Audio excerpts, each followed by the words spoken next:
you've been in real estate investing for any period of time, you probably know exactly who Graham Stephan is. He's a big YouTuber, real big inside of real estate investing, as well as giving you guys good wealth advice. But did you know there's someone that has come onto the scene that actually might be better than him? His name, Thach Nguyen. He's blown up on YouTube recently, and a lot of his stuff, I tell you, is good stuff for you to know. So today, I'm gonna watch a compilation of some of his most popular shorts over the past couple of years, and I'm gonna react to them, giving you guys my thoughts on whether or not his advice is actually good or if it's bad. Stick around. So for those of you who don't know who Thach is, he's based up in Seattle, Washington, and he's been in real estate for a very long time. He's got some great advice. He goes through a lot of similar things that I'm starting off to go through, and he gives great advice. So he's got over 170,000 subscribers on YouTube, and a lot of his videos have tens of thousands of views. Some even up to 100,000 views. So without further ado, let's hop into the first short. So starting off, a 10-unit apartment building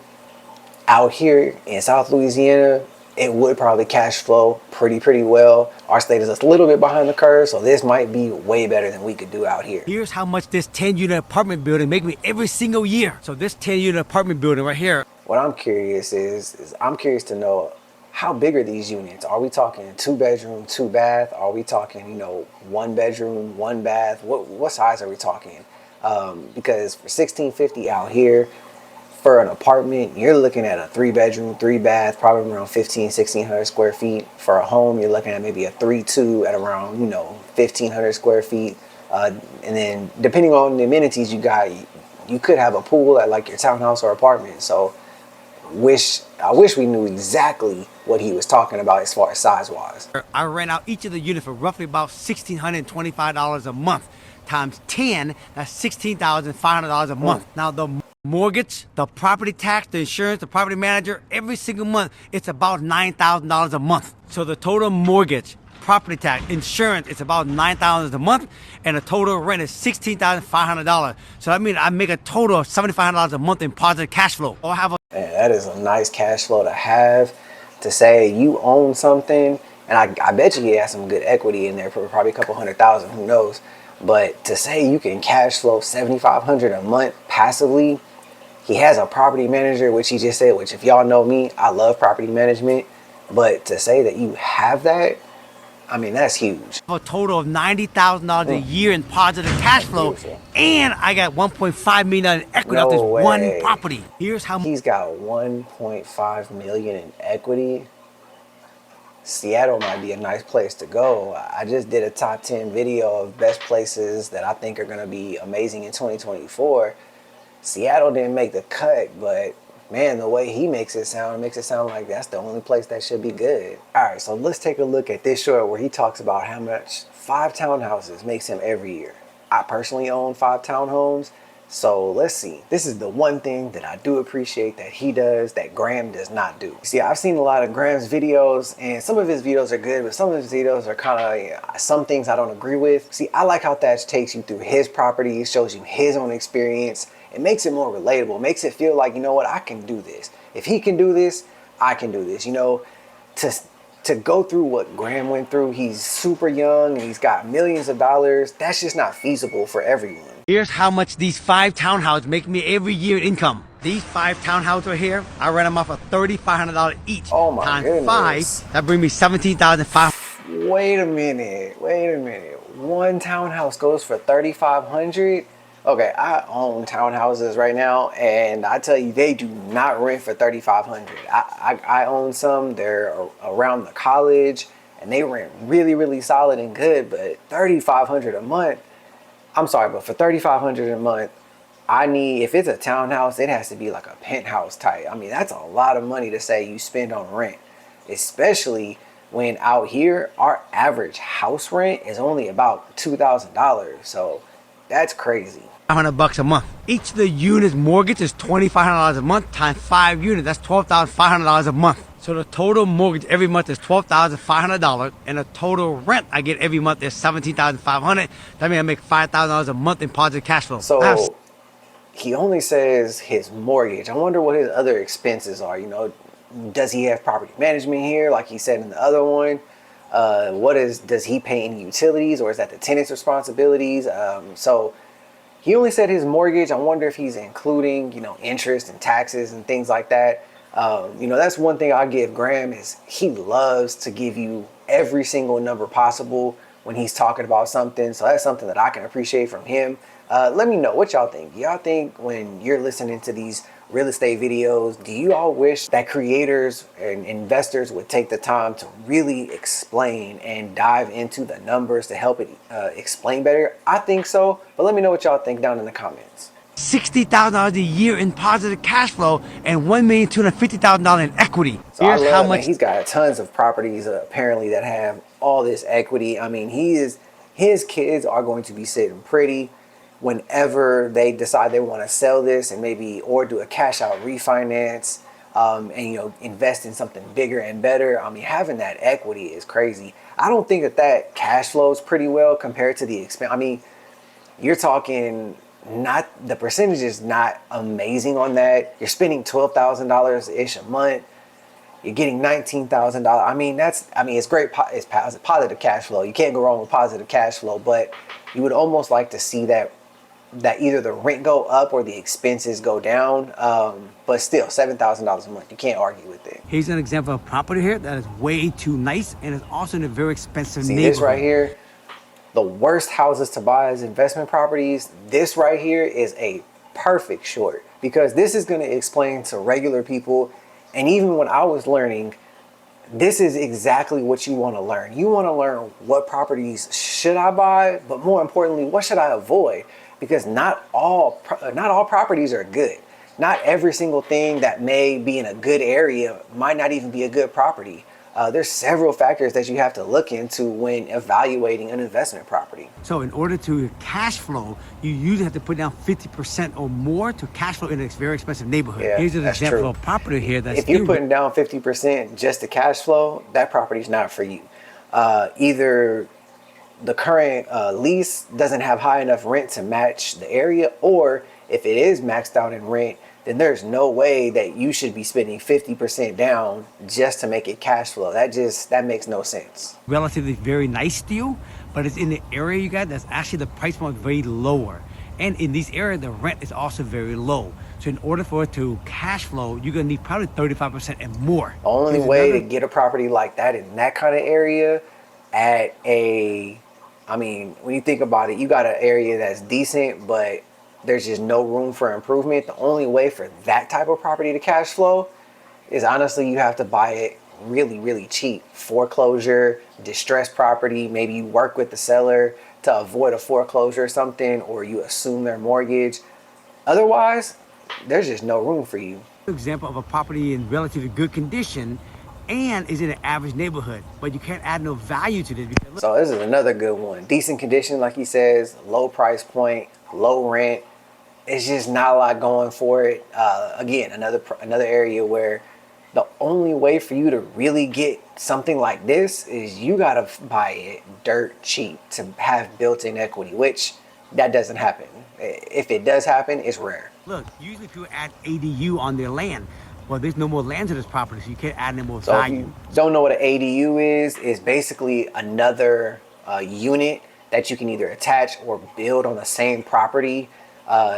You can build like another small little house or something real small that can help you cash flow. So this is why this deal is not a good deal either. So I like that. I like people telling you, hey, these are all the good things, right? That's great. This is the good thing. This is how you make money.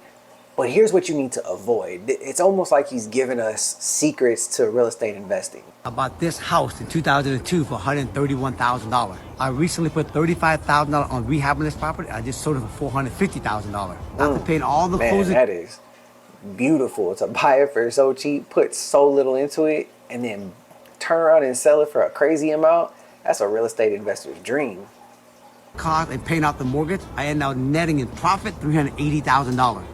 Now, $380,000 is a huge win, but if he doesn't 1031 this or has like some millions of dollars of write-offs, he's gonna get hit with capital gains. So let's see what he does with it.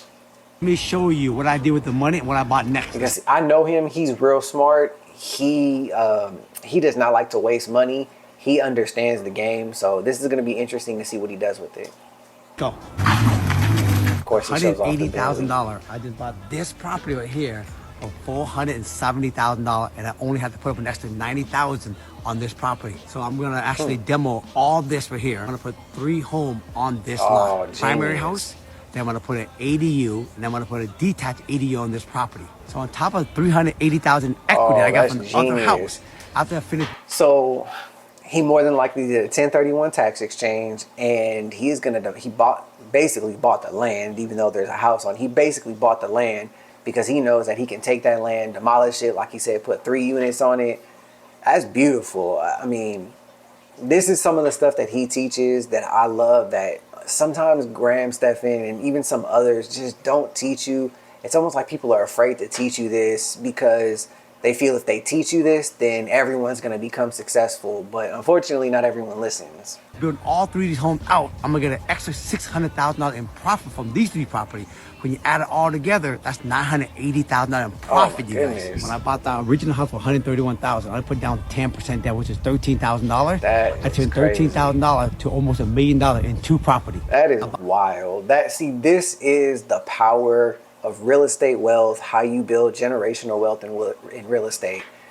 To take so little money, sure, I know inflation, things like that, so maybe that $13,000 in today's money is a lot more, but still, it's the concept of taking a little bit of money, a lot of effort, a lot of hard work, and making your money work for you. I mean, it's beautiful. This is why I really enjoy watching him. How to pay down your mortgage 7 to 10 years faster. So here's how it works. I would love to do that. I saw him talk about this one time in another video. So 7 to 10 years off of your mortgage, you're talking a 30-year loan. Let's say you got a 30-year loan and you take 10 years off. That's a third of your mortgage that you just got rid of. Okay, let's say your mortgage payment is $3,000 a month. If you make no extra payment in the life of the loan, it's gonna take you 30 years to pay off the property. Now, if you take $3,000 divided by 12, it's $250. Every month when you send in your $3,000 check, send in a separate check for $250 and put principal only. That's important. You don't put principal only, I guarantee you they'll think, maybe I can just apply it towards the next full payment. Banks can sometimes be funny like that, even though they should know, oh, here's their regular mortgage. Oh, and now they're sending in an extra payment. This is obviously principal. They're not going to think that way.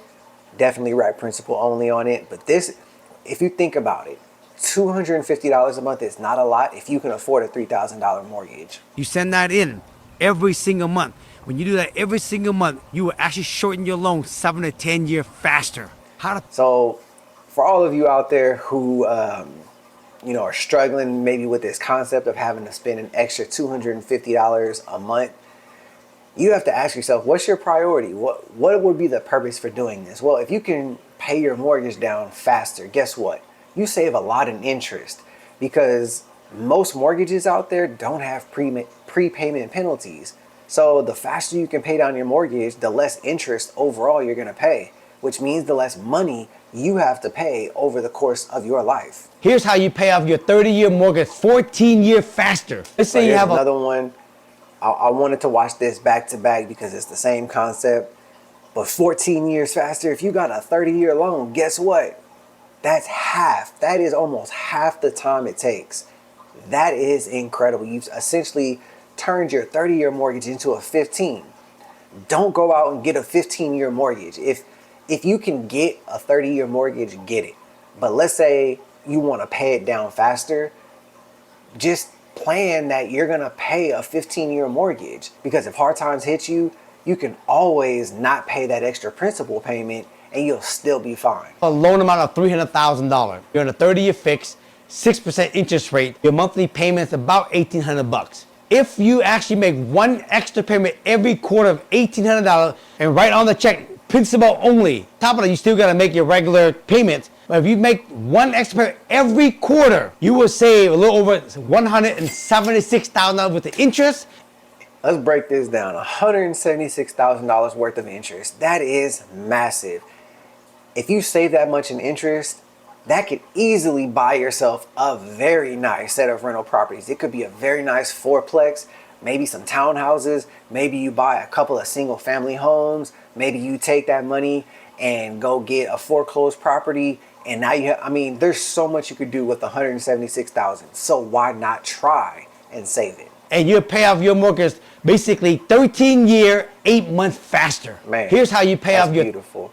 I would love to be able to do that. I've actually tried to do this where I try to pay a little bit extra if I have it at the end of every year.